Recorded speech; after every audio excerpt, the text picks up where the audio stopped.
A boy named William was a big fan of Superman.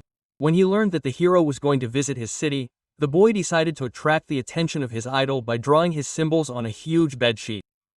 Other children thought William was strange, but they had no idea what he and his mother had to go through every day. The boy's dad was a cruel tyrant who beat his wife and son. William was sure that Superman would respond to his call and fix everything. The next day, the boy's father began beating his wife again. William rushed to protect his mother, but was brutally beaten.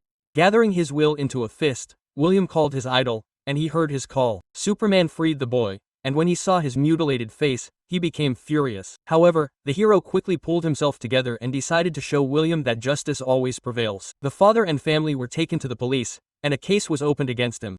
Superman gave the boy his phone number so that he could call him every day and talk about whatever he wanted.